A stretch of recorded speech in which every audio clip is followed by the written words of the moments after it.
Selamat siang, teman-teman. Selamat siang, Bang Aris. Selamat siang, Bung. Ya, ya kebetulan kami juga bergumul ya tentang isu ini, di mana kami kan ada sekolah alternatif lah kami bilang ya, juga di beberapa tempat-tempat pelayanan kami di daerah-daerah kantong-kantong ya, anak-anak komunitas di Jakarta ini juga sekarang ini masih terhenti. Jadi kami memang sekarang sedang mempersiapkan model-model pendidikan jarak jauh gitu ya. Tadi di pembicara pertama menyampaikan juga. Jadi buat saya ke depan kita perlu mengcombine antara pendidikan istilahnya offline dan online ya. Gitu. Karena bagaimanapun di era digital ini kita semua dituntut untuk melakukan sebuah transformasi, gitu. Sehingga menurut saya pandemik ini mendorong kita untuk kreatif dan mendorong kita juga untuk mempercepat proses transformasi itu. Tapi yang menarik buat kami di KDM dalam beberapa diskusi artinya bahwa masalah online offline itu hanya sebuah metodologi gitu ya, hanya sebuah tools juga. Tetapi yang penting adalah bagaimana esensi dari pendidikan itu, pembentukan karakter gitu ya, lalu mendorong orang untuk lebih kreatif, itu menjadi hal yang penting untuk kita perhatikan gitu ya. Kami sedang diskusi panjang lebar dengan tema pendidikan 5.0 gitu ya. Ini juga menarik.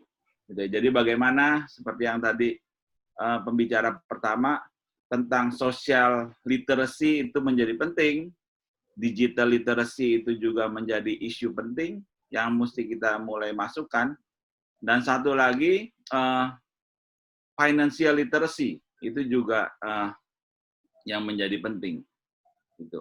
Nah, Bapak Ibu sekalian, saya berharap dari diskusi kita hari ini, kita bisa melanjutkan ya topik-topik pembicaraan terkait dengan pendidikan, bagaimana mengembangkan model-model pendidikan yang lebih kontekstual dalam kondisi bukan cuma pandemik, tapi nanti pasca pandemik akan terjadi perubahan-perubahan besar.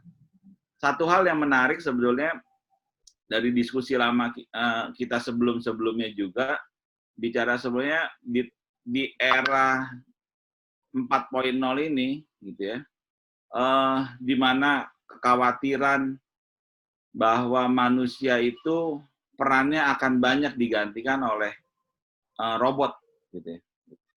Pertanyaan yang paling menyentil adalah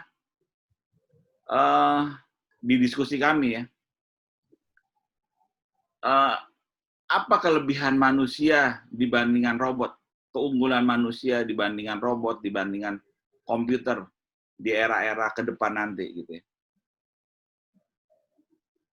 Kami sampai pada satu kesimpulan adalah manusia itu Tuhan beri akal budi untuk bisa berhayal tanda kutip gitu ya, mempunyai mimpi dan lain-lain.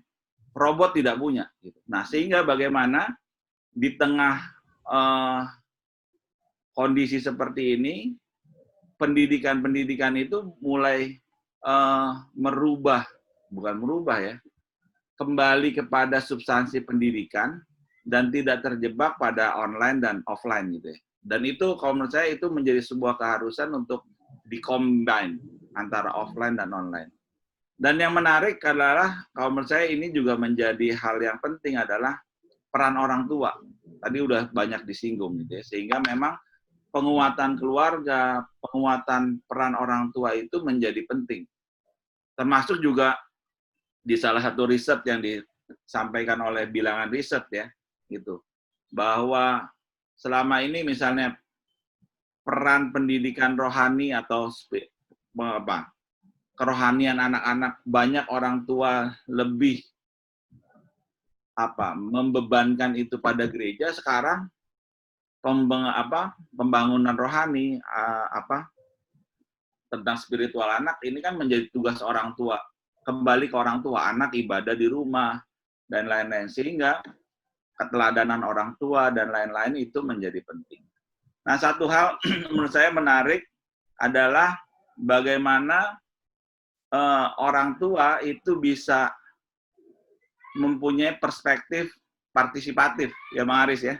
Gitu. Yeah. Karena orang tua yang punya kesulitan untuk mendengar pendapat anak, berdialog, berdiskusi dengan anak. Karena selama ini mungkin searah gitu ya. Lebih mengedepankan bahwa pokoknya.